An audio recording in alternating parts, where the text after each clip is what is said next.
Lead us from darkness unto light, lead us from death to immortality. Om, peace, peace, peace. We shall, just like yesterday, start with a short meditation. Then we will take up more of the verses and then question answer.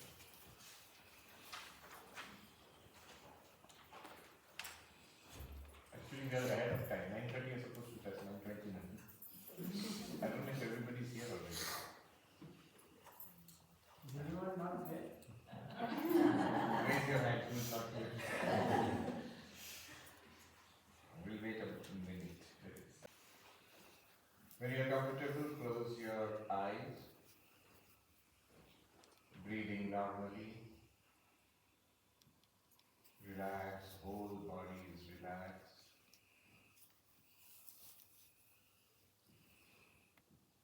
Listen to the sounds in this room and outside this room.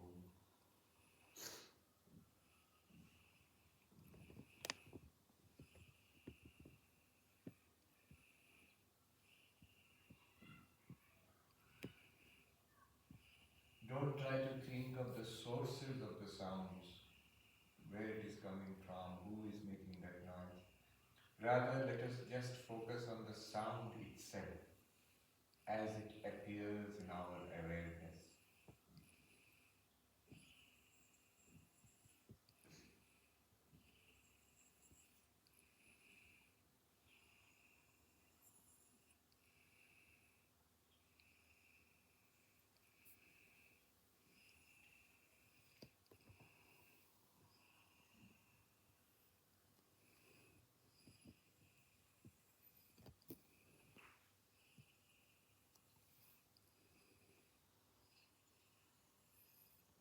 Sounds in this room, outside this room, and in the far distance.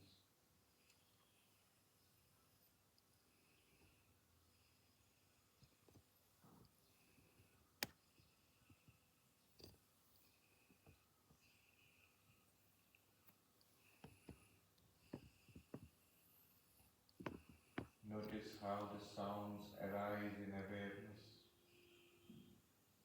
play around in awareness, and disappear back into awareness.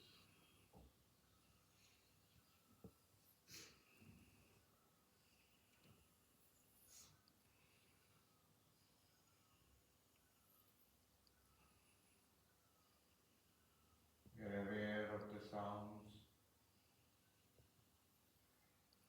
and aware of the silence.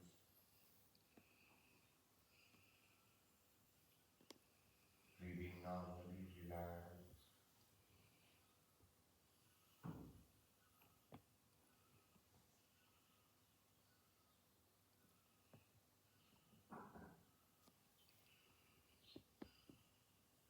In this very awareness, just like the sounds, forms also arise when we open our eyes, tastes arise, fragrances arise, touch arises, play around and disappear back into awareness. That awareness opens like the sky I am.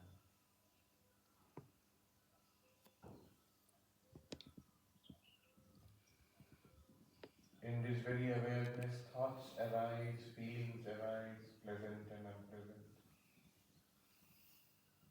and fade back into the awareness which I am.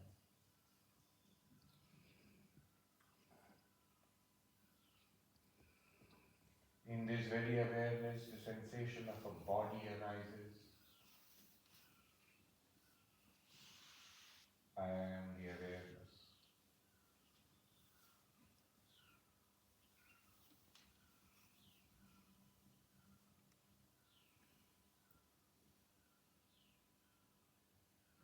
Awareness is not affected by what I see, hear, smell, taste, touch. It is not affected by feelings. It is not lost in thoughts. Thoughts may come and go.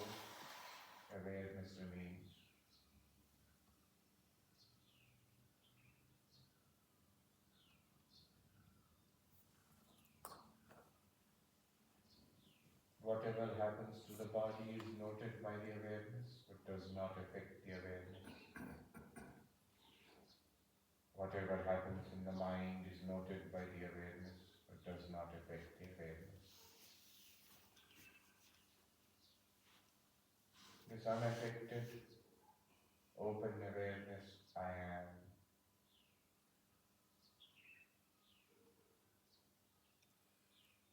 Happily I experience the waking state arising in awareness.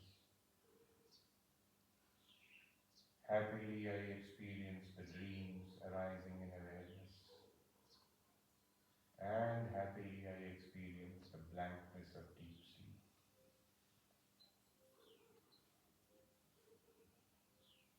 I am awareness. With eyes closed, I am awareness. And now with eyes open, I am the same awareness. When you are comfortable, gently open your eyes. Look downwards at first, at your mouth, slowly.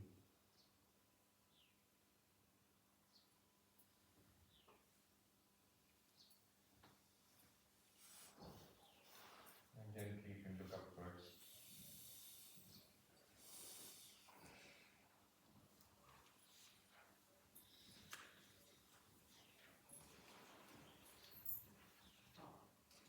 Mic. You can't hear me? Mic. It's not working. It's It's working. You can't hear me? Is it too low?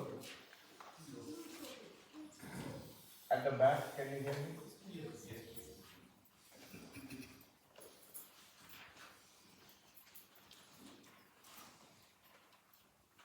So yesterday we started the Advaita Makaranda with a dramatic statement by Lakshmidhar Kavi. He says here, we can actually repeat it because that's the most important verse number 2. The rest of it is just a defense of that verse. Verse number 2. Aham asmi sada bhami.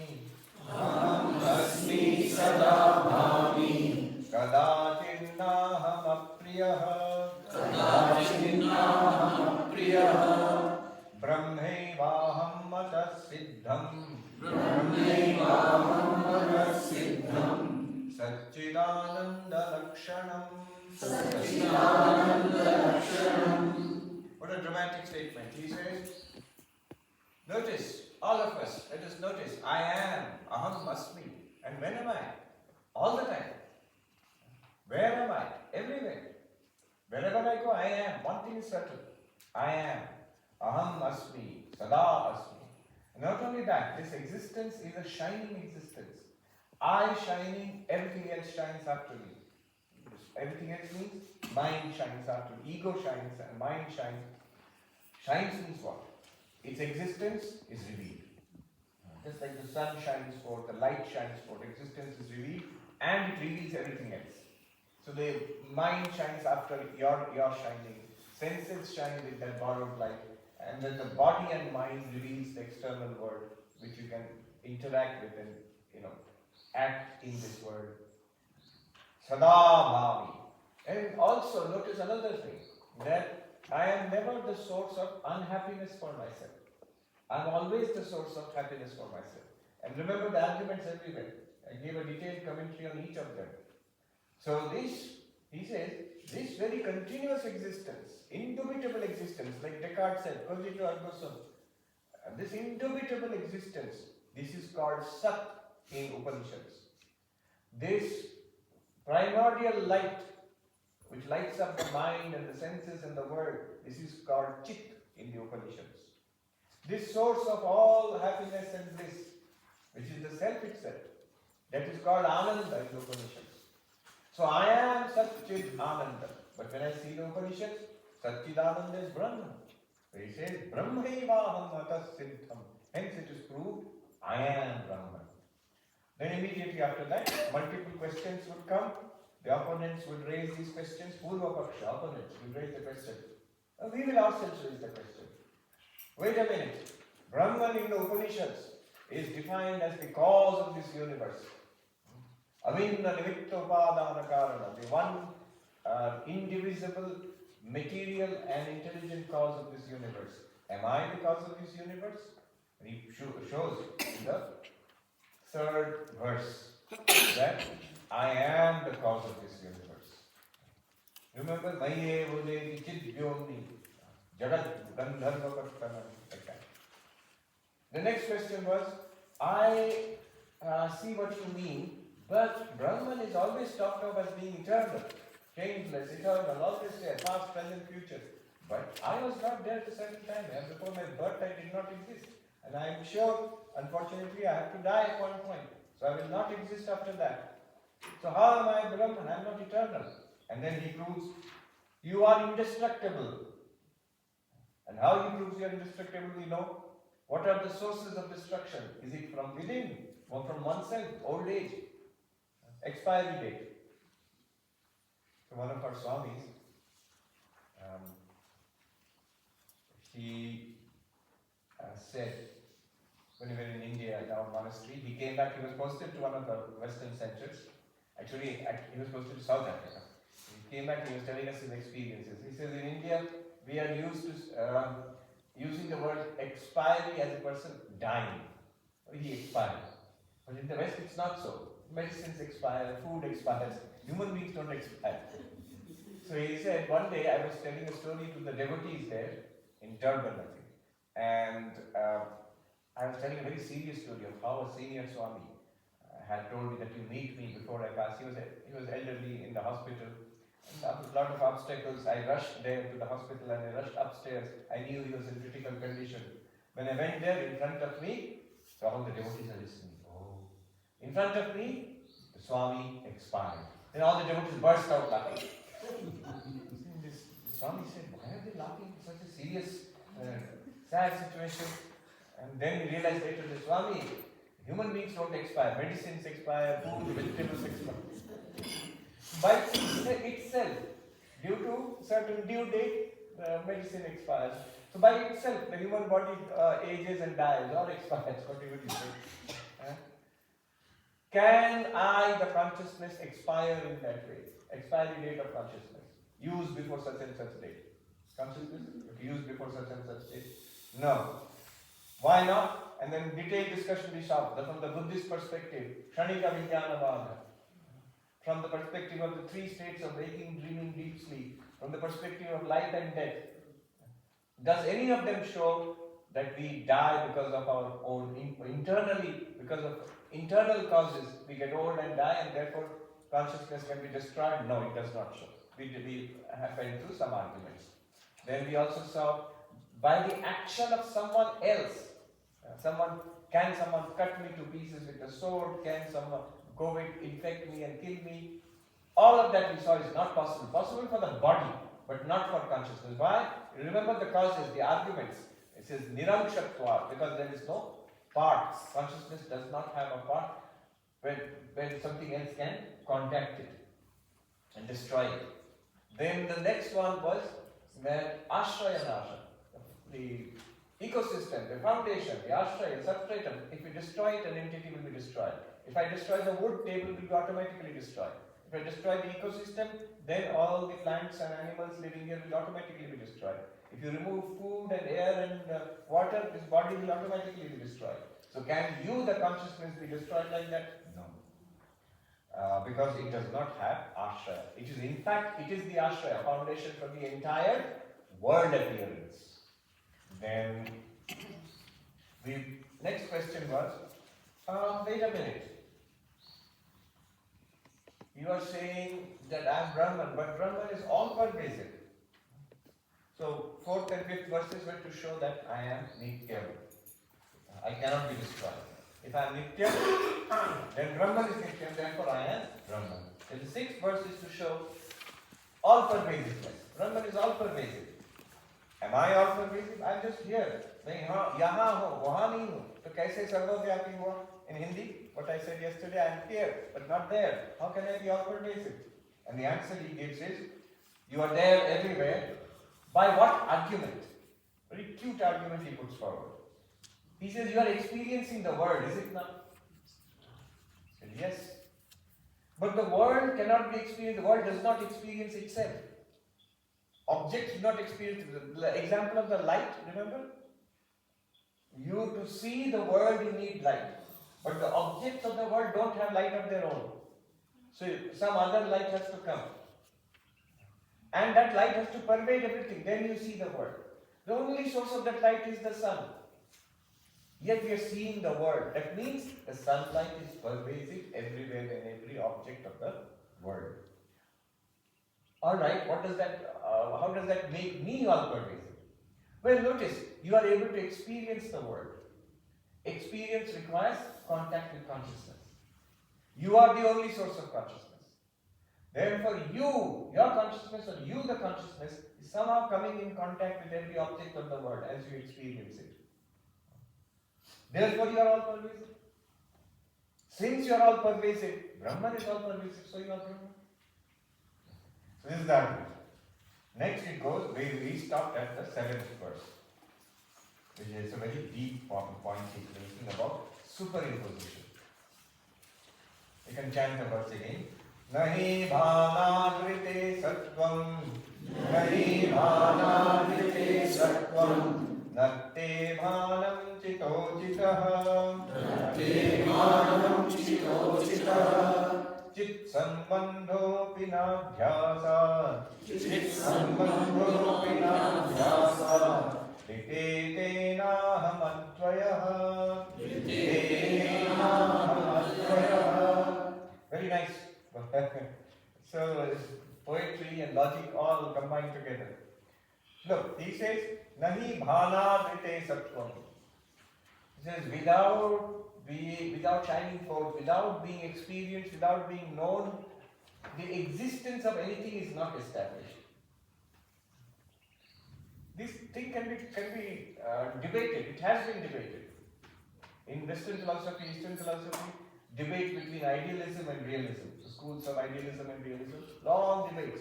1,000-year debate between the Hindu schools and the Buddhists. Buddhist idealists, Vijnanavadis. And in the West, again, Bishop Berkeley, subjective idealism, so on. The claim here is, without knowledge you cannot justify the existence of anything. If I say, such and such thing is happening, some XYZ, something is happening. Bertrand Russell Wood gave the example of the flying teacup. There is a flying teacup in space. How do you know? I don't know. But there is. Then should you take that seriously? No. Without establishing it, without giving some reason why you think something exists, you cannot take the existence of that thing seriously. So first knowledge of that, then you talk about the existence of something. Nahi bhana drite sattvam. Narte bhanam chito chitaha. Achitam, the non-luminous, inert, jada, insentient word, it does not shine without consciousness. Achitaha, bhanam, na chito rite. Without consciousness, the non-conscious world cannot be known. Are you following this? It's simple. If I say, here is a book and here is a table, does the table know the book? Does the book know the table? Does the table know itself? As far as we know, it doesn't. Does the book know itself? No, it doesn't. I know the book and its contents, but the book doesn't know itself. But I, the conscious one, I know the table, I know the book, and I also know myself. So without consciousness, an inert world, table, book, they cannot know themselves. Only consciousness can know them. And then comes he lowers the hammer. Chit sambandho vinadhyasa drite. Contact with consciousness. I am saying everything here is illumined. I am all pervasive. Just before that, in verse number 6, he said, here in this world, I am all pervasive. Why? Because I know this world. Therefore, I am knowing means consciousness must have come into contact. Remember the light example. Light comes into contact with everything and illumines. So light is all pervasive. Consciousness comes into contact with things in the world and then we know the things in the world. Therefore, consciousness is all-pervasive. That was the argument in the 6th verse. In the 7th verse, that one is being challenged. He says, did you notice I said contact with consciousness? Consciousness comes in contact with the world, or world comes in contact with consciousness. But how can there be contact with consciousness? Consciousness is not a material thing. See, book can be in contact with table. Here, book is in contact with table. But consciousness is in contact with table. What do you mean? I gave example of light. That's also possible. Light is a material light coming from the sun. And table is a material thing. One material thing can interact with another material thing. No problem there. But consciousness is, by my own admission, not a material thing. Something quite different from this objective world. Consciousness is called spirit. How can two things entirely different interact? How can two things entirely different interact? Shankaracharya says, Tama prakashavat viruddha svabhava. He says, like light and darkness.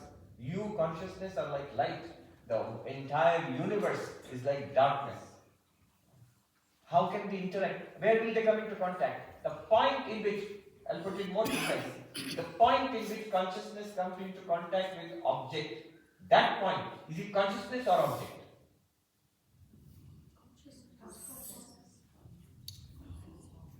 If it is consciousness, it is not the object. If consciousness has not come in contact with the object.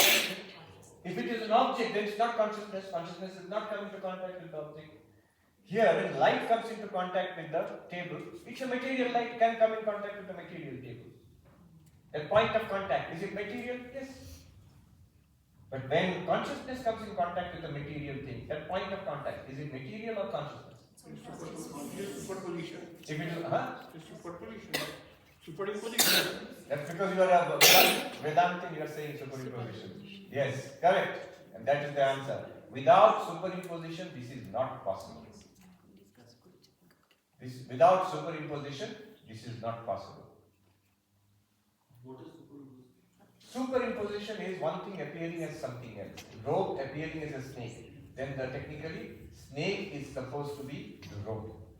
And the rope is supposed to be a snake. The snake is not a snake, it is a rope. Snake is supposed to be superimposed. Superimposed means something appearing as what it is not. Rope is appearing as a snake, it is not a snake. Now notice one effect of superimposition. One implication of superimposition. Very important for Advaita Vedanta. That which is superimposed is false, not real. Rope is appearing as snake, snake is not real. Brahman is appearing as the world is not real.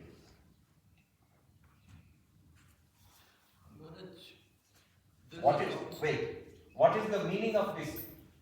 How is this a solution to the problem of contact? The answer is two completely contradictory things like consciousness and object, they cannot come into contact, and therefore they do not come into contact. They only seem to be coming into contact.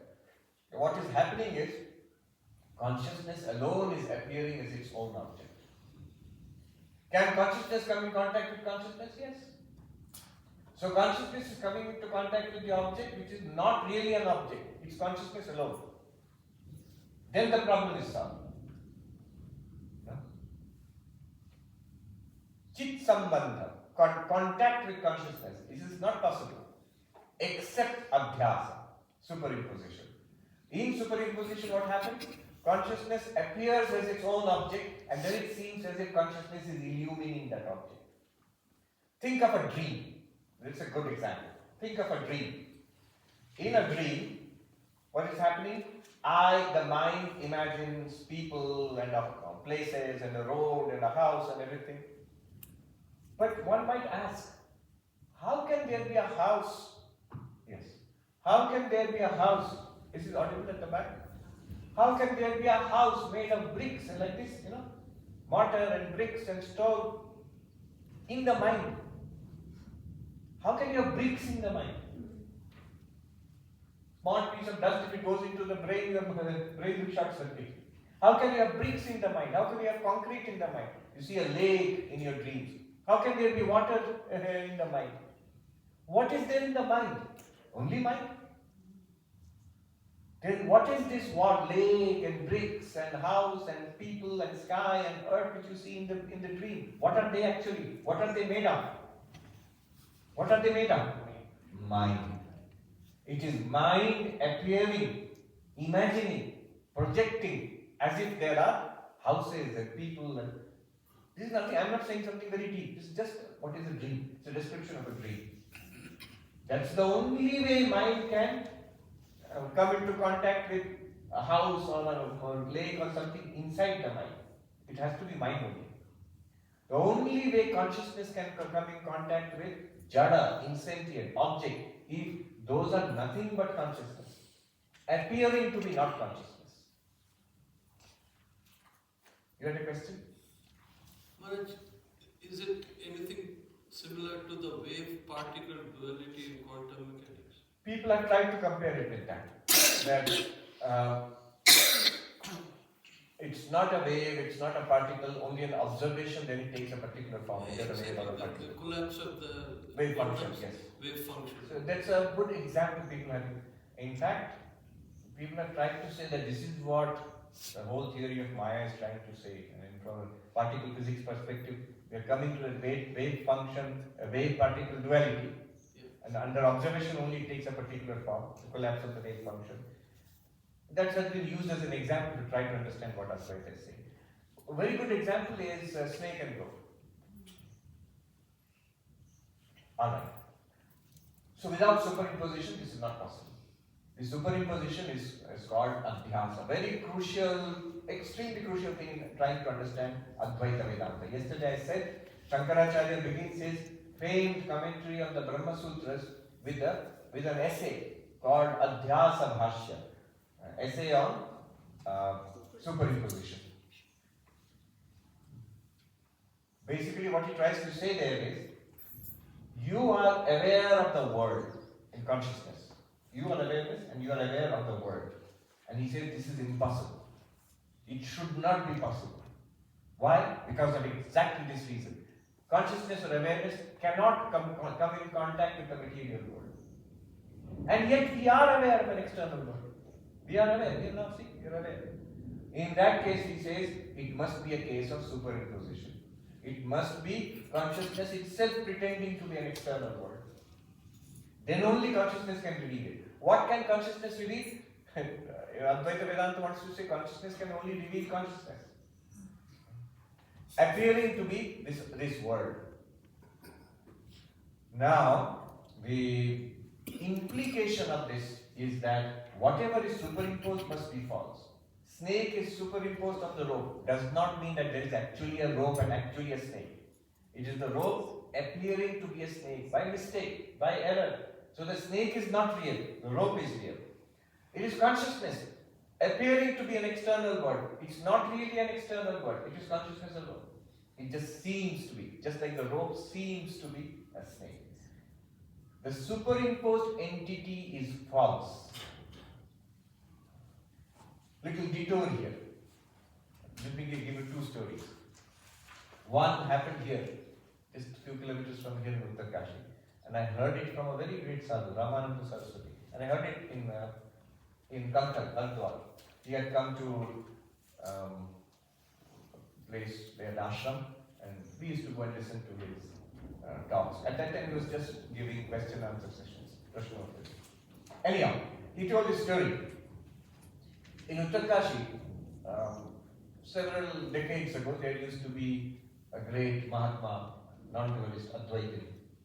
Very simple man, but master of Advaita Vedanta. Now a dualist, Dvaita Vedanta, Pandit came and he threw a challenge to the non-dualists in Uttarkashi itself. And his challenge was something vivid you can experience here itself. He says, you, the non-dualists, are saying the world is false. World is false. How can ये पहाड़ दिखती है सामने ये मिथ्या कैसी हो सकती है?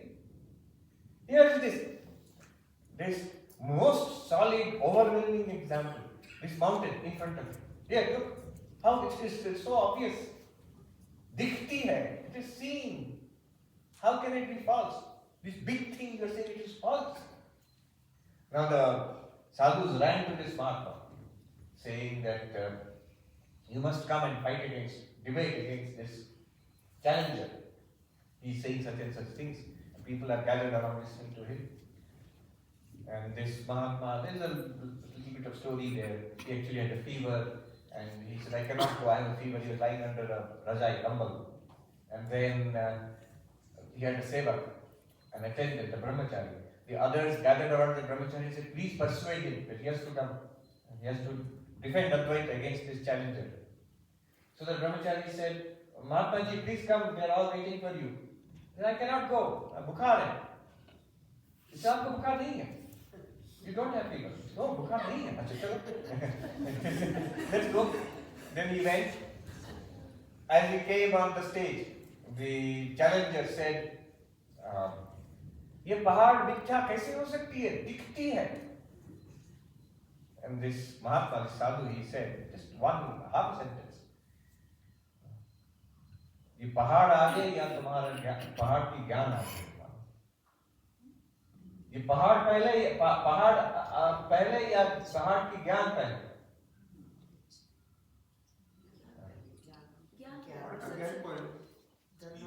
See, this is a big debate. The materialist will say, Pahad Pahle. There is a world outside. Then you come and see the world. A hill is there, mountain is there. Then you come and see the mountain. Pahad Pahle, uske baad dekhna. The idealists, Vedantists will say that Jnana Pahle, uske baad you can talk about the heart. Exactly what he said here. Nahi bhana drite sattvam. Without shining, one cannot talk about existence. Knowledge establishes the existence of a thing. That is the exact same challenge which Bill gave to me. Swami, the room exists whether any conscious being is there or not. So, and then you remember the way I convinced him. So, this Mahatma said, Pahad pehle ya pahad ki gyan pehle?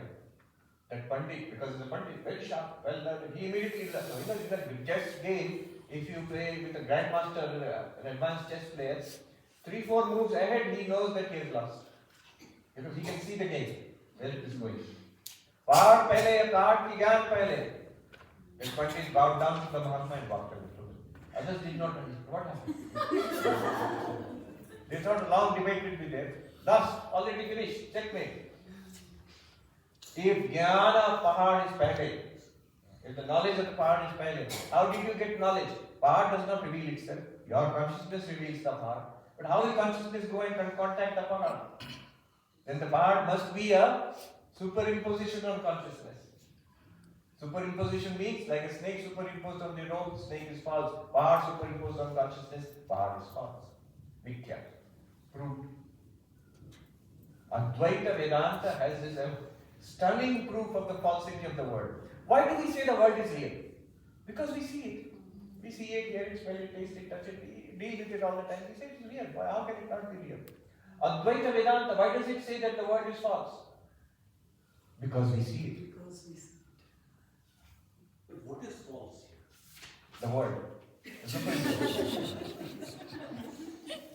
It should not be difficult to understand. In your dreams, when you wake up, what do you say it was a dream? The dream was false. What do you mean? What is false in a dream? Everything. Everything. The contents of the dream are completely false. Of course, the fact that you saw the dream is not false. But you saw it, but it was not really an external world. It was not a real event. It was all in the dream. That's what you say. Oh, it was a dream. When you wake up from a bad dream, nightmare, thank God it was a dream. What do you mean, thank God? Terrible things happened. No, nothing happened because it's a dream. That is falsity. That it seems to be but is not. Another example of falsity. So, speaking. Someone can speak the truth. Someone can speak a lie. And someone can remain silent. Total non-existence is like remaining silent. Truth, reality is like speaking the truth. Mithya, Jagat Mithya is like telling a lie. Something is experienced, but it's not real. Similarly, world is experienced, but it's not real. As real as Brahman. But don't think that the world is false and this body-mind is real. We often think, I am real, the world is false. By I mean this one. That is not true. In dreams also, when we are there in our own dreams, the whole dream world is false, and we is the dreamer also, not here, the one in the dream. So, what is false? The word which is superimposed on Brahman is false. Why? Because you see it. Tell me the whole argument.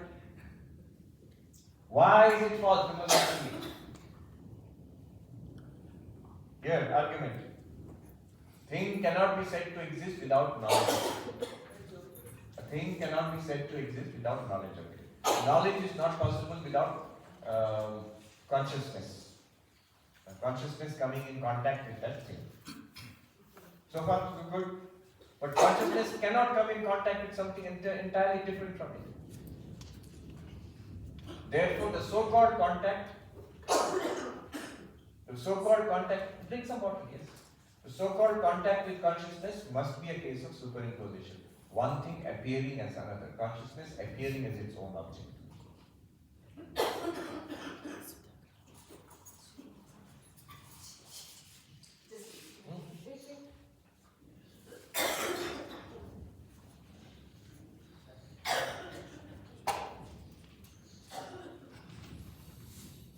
So, that was one example.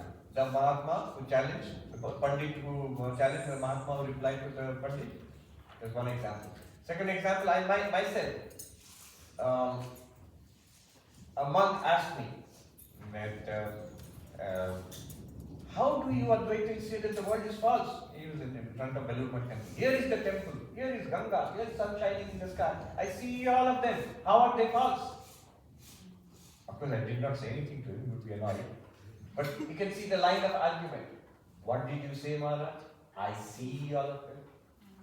Because you see all of them, they are false. Jagat mithya drishyatva. Rajju Sattva.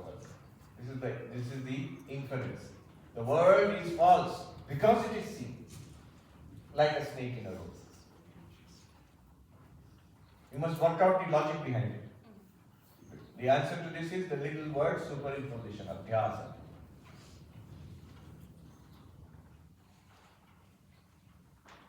The same problem which Western philosophy faced in mind-body dualism.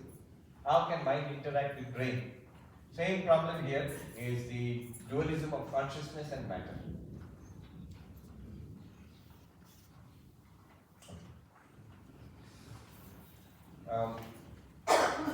Opponent here will say, all this is very interesting, but that was not my question. My question is, Upanishad says, Brahman is non-dual. How am I non-dual? Please tell me clearly. If you cannot prove that I am non-dual, what is non-dual? Remember, non-dual means there should be no second thing, nothing else other than me. According to Upanishad, Brahman is Advaitam, Satchidanandam Advayam Brahma. Non-dual. There is nothing other than Brahman. Whatever seems to be other than Brahman is nothing other than Brahman. Similarly, you should prove that there is nothing other than, in this world, nothing other than me. That does not seem to be true. There are so many other things here. Millions and billions of entities. Human beings themselves, what is the population? 8 billion? 7 billion plus. Billions of human beings other than me. How am I non-dual? That you have to prove. The proof is like this. He has already proved it. Let me explain the proof. For this we need to take a step back.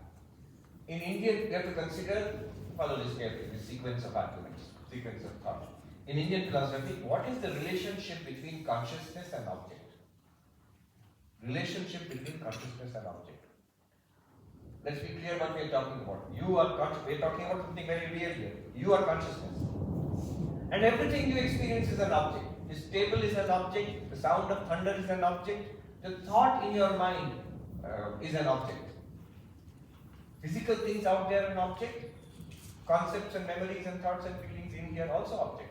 Anything you are aware of is an object. And the one which is aware, consciousness, that you are.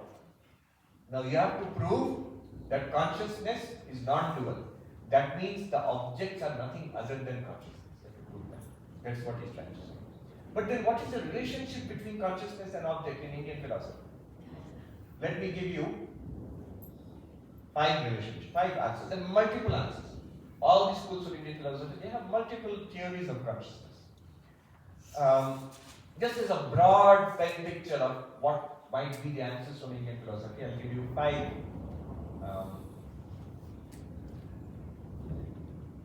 5 theories. One is object produces consciousness. The object produces the subject. Matter produces consciousness. Who says this? In ancient Indian philosophy, the Sarvapriyananda, the materialists, and down to today, most scientists, materialists today also, that is the mainstream theory in science, also it's fashionable in philosophy. Consciousness is produced by matter. What is the theory of mainstream theory of consciousness today in the world? Brain is producing consciousness. So brain is producing consciousness. Therefore, your so-called consciousness can be grounded in the brain. That is, it is nothing other than activities in the brain, which is matter. It's a byproduct of material activities. So, object produces consciousness. This is one theory. Why should we not accept this theory? What is the answer? The hard problem of consciousness. How can objects produce consciousness? How can objective activities going on in a material brain give rise to subjective experiences? That is the hard problem of consciousness. Yes. Why can't we use superimposition in the same way? Like the consciousness is a superimposition of matter. Oh, who? The materialists. Consciousness is a superimposition on matter. Yeah, that's what basically they're saying. They're saying that. Because consciousness is a byproduct of material activities. So what you think is consciousness is basically matter. Yeah. It's basically matter. And if you destroy the brain, no consciousness. If you anesthetize the brain or put it into anesthesia, general anesthesia, no consciousness. Because you are inhibiting the source material processes which are producing consciousness. If you stop that, consciousness will not be produced. So consciousness is not fundamentally different from matter. It's a byproduct of material processes. That's the materialist answer. Ancient Indian Charvakas, they gave the example of pan, chewing pan. Because in the pan there is nothing red. But when you chew the pan, your tongue becomes red. Similarly, there is nothing conscious in the brain. But they don't talk about the brain. There is nothing conscious in the body. But because of material activities in the body, consciousness is produced like red color in a pan. Anyway, that may sound crude, but it is not. The modern materialists have not gone one step beyond that, in principle. In principle. Knowledge of the brain and nervous system, of course, has advanced tremendously in the last, especially 50, 60 years. Then the opposite theory. So we will, as Vedantins, we are abandoning this on anybody. And we are abandoning this theory moving ahead because of the hard problem of consciousness. We can't yet demonstrate. If you could satisfactorily demonstrate how brain is producing consciousness, then that would be it. It would be a proof. And that would be the final theory of consciousness. But you can't. It's quite surprising that you can't. Because everything else seems to be giving a satisfactory material explanation. Except for consciousness. It's strange. By now one should have been able to explain consciousness. But not only not able to explain, there are no promising avenues of search of. That's the interesting. The latest cutting-edge theories which try to reduce consciousness to complexity, brain activity, integrated information theory of tunneling, then this global workspace theory, some theories are there. In all those theories, this is just as a footnote, in all those theories, what I do is always read the theory and look for a jump. At one point there is a jump. From materialism to consciousness. They keep talking about material processes, maybe complexity, maybe brain activity, maybe multiple avenues are there. And then they will say this is what causes consciousness. How? That jump will never be explained. Many times you will get articles on the news coming, consciousness explained. And nowadays you see, two kinds of articles will always be there, in popular press and scientific journals also. Either consciousness explained or consciousness is a mystery. One of those two types. Which goes to show that there is no clear explanation of consciousness. So we are abandoning that first one. but with doing it carefully and respectfully. Because ultimately you don't know. You have, as a philosopher, you have to have your options open, mind open. It could be that the materialist explanation is absolutely right. Then you have to be brave enough. And Dalai Lama himself said, then you have to give up all the spiritual explanations. They may just be a product of our culture. It may not be fact. Okay. But right now we can't do that. Second, the opposite theory. Consciousness produces matter. Consciousness produces the object. Who says that? All the theistic religions of the world. God is, what is the common definition of God in all religions which believe in God? You know, there are religions which do not believe in God. Example? Jainism. Example? Buddhism. Within Hinduism? Sankhya. Even yoga philosophy talks about Ishvara, but not the kind of Ishvara, creator God, which we talk about in other theistic philosophies. So anyway, all the religions which believe in God, one common definition of God they have got, all of them. Creator. Hinduism, Christianity, Islam, Judaism, all of them. Creator. Sikhism, creator.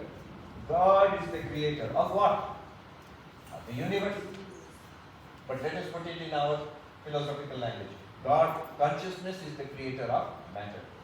God, after all, has to be a conscious God. If you ask people who believe in God, is your God conscious or unconscious? They will get offended. Of course it is conscious. So consciousness basically created this material universe. Yes. So that's the second theory. That also we abandon. Why are we abandoning? Because you can doubt it. Such a God who created this universe, pre-existing, before the universe existed, it can be doubted. Who doubts it? Lots of people.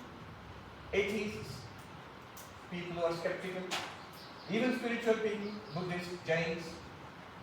There's a whole book, my professor at Harvard University, Indian philosophy professor, Parimal Patil, he has a book against a Hindu God. So the book is about arguments of the Buddhists against Ishvara in Hinduism. So it can be doubted. You just have to listen. Those who are too much involved in God and sentimental, devotional, say listen to Christopher Hitchens, Richard Dawkins, Daniel Dennett, Sam Harris. 1 month of atheism diet, all your believing religion will be cured. You will become a confirmed atheist. Then come to Vedanta. Anyway, I'm just joking. Partial joking. So the second theory is, we move on from that. The third theory is Sankhyan theory. Neither consciousness created matter, nor matter created consciousness. Neither consciousness created object, nor object created consciousness. They are parallel realities. Purusha Prakriti. There are two kinds of realities in this universe. Consciousness, called Purusha, and Prakriti. Prakriti is jada, material nature. The whole of material nature is Prakriti. And what is the relationship? They interact. Consciousness was not created by Prakriti. Prakriti was not created by consciousness. Prakriti is real, consciousness was real. And they interact. What is the defect with this? The defect with this is the same problem you would expect. Interaction. How do they interact? Where do they interact?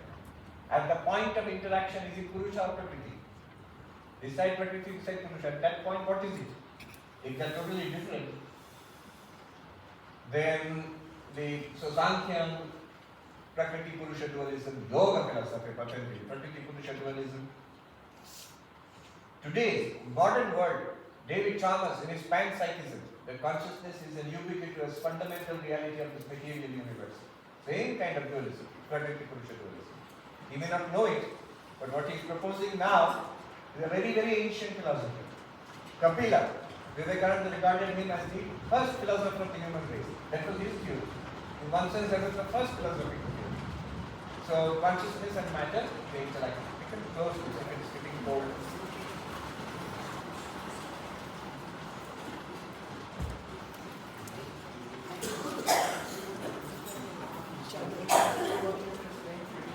Yes. So, matter is trying to interact with consciousness. Right. Yes, you should get your shoes inside. Don't get wet. It's under the shade. Oh, shoes are getting wet.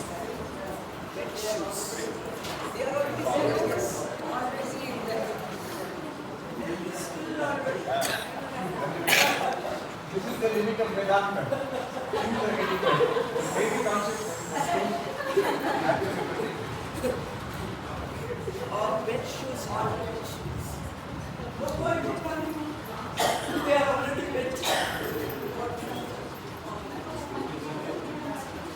is also you did not make us think about it first.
One thing we can see, and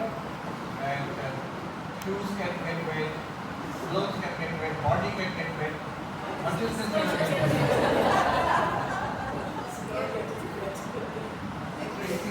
That means matter interacts with matter. The consciousness reveals it. But then how is consciousness revealing all this? Through?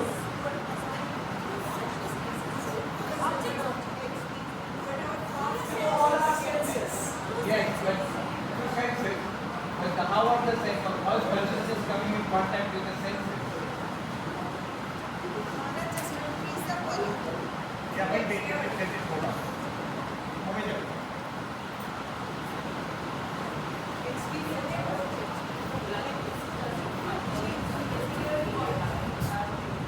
Is there finally something called matter?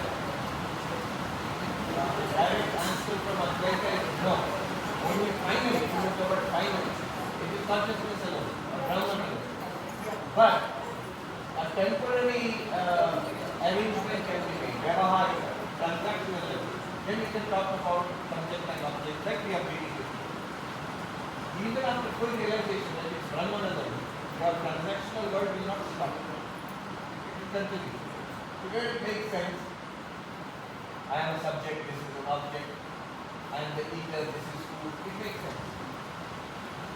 That's why they divide into paramarthik and vyavaharika. Ultimate truth and transactional.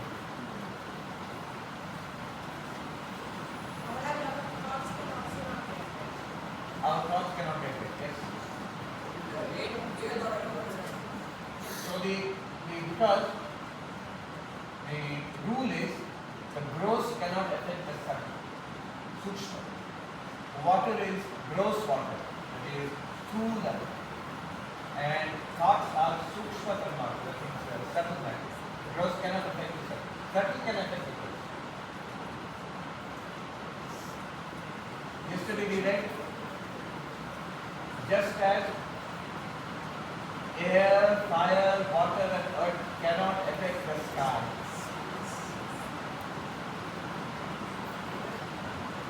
Water can make everything wet, but it can't make space wet.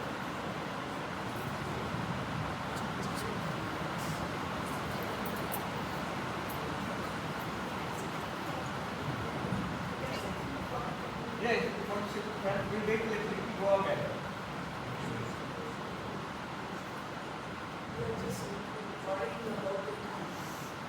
The tea time is gone.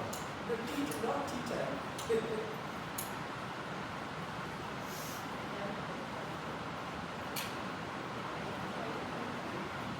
If we turn up the volume now, I think we will be able to hear. Take the volume. Just see if we can turn up the volume a little bit without echo.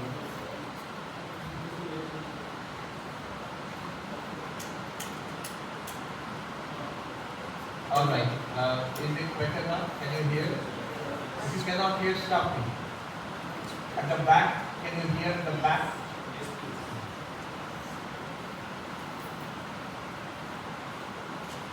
So the first theory is object produces consciousness, materialist.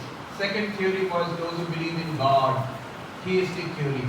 Consciousness produces object, God creates the universe. Third theory is neither produces the other. Consciousness and object, they interact parallelly.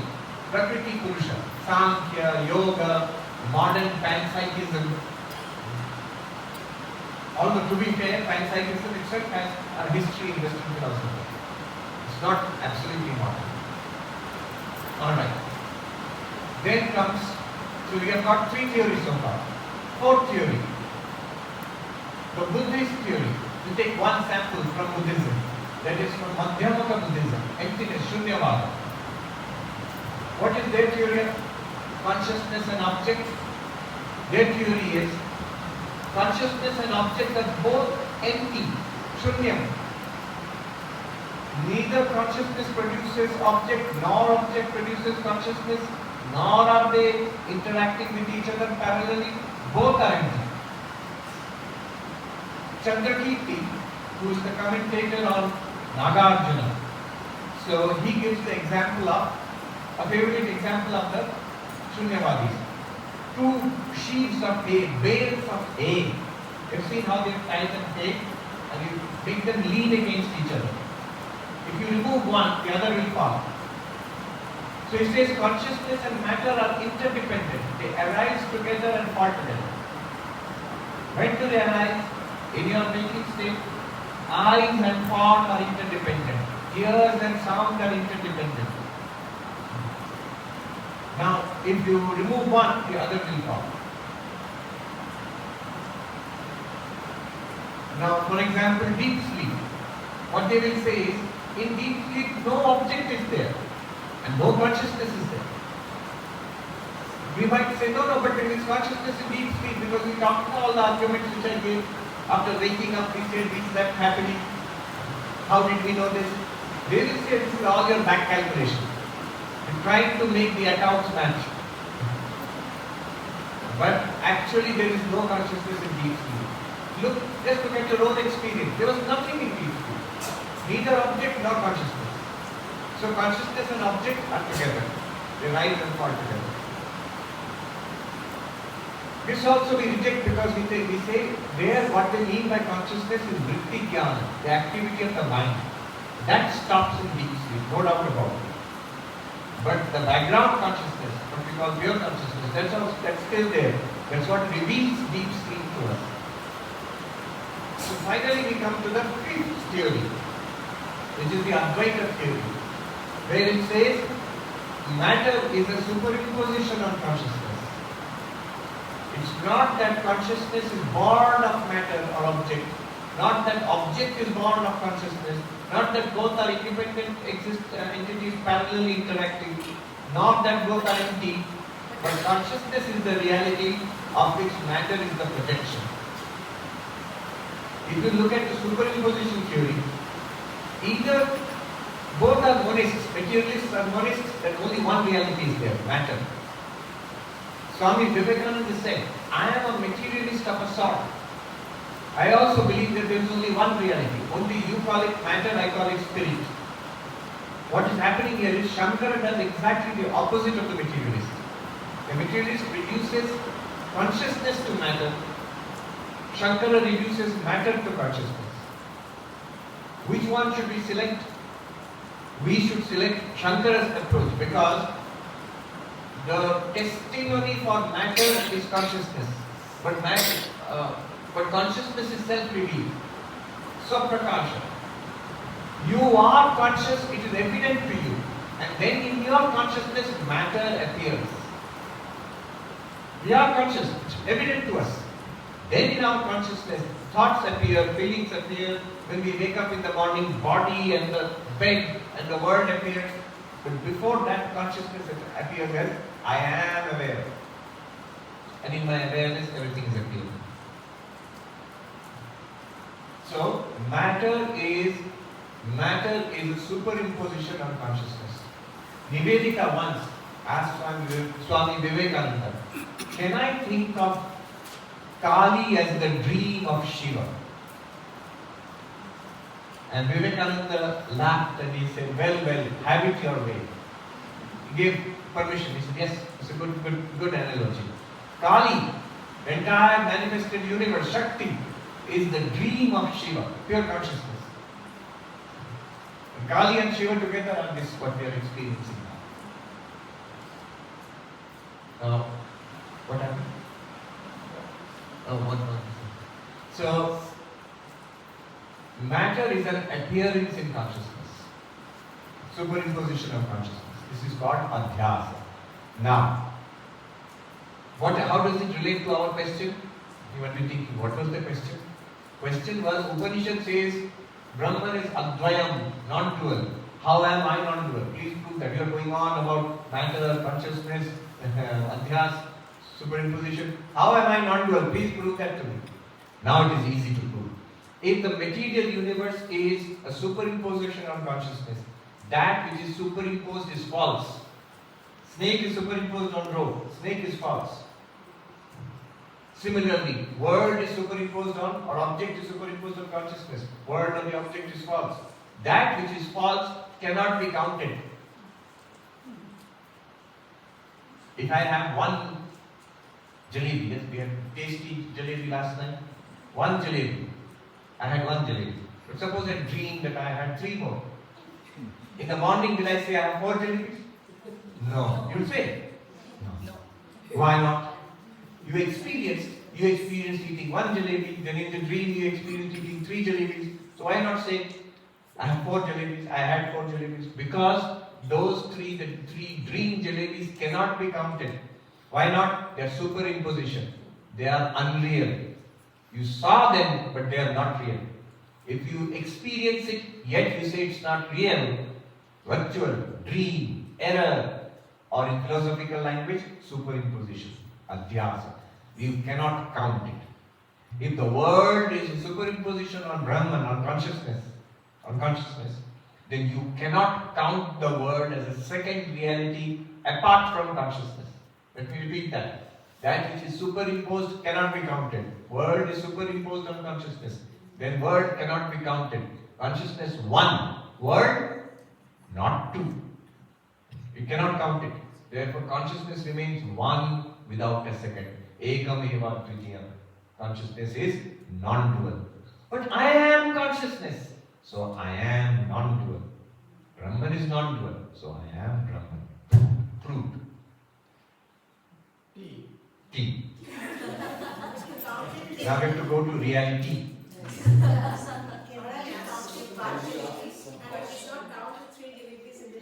Yes. So 1 jalebi you are counted that if you are counting that means it is here. But Yes. here, then after the analogy you are saying world is superimposed on consciousness, so world is not real. Yes. So one is dream and one is world. Word is superimposed on consciousness. So, word is not real. The jalebi also exists in that world. So that is real. You take it. True?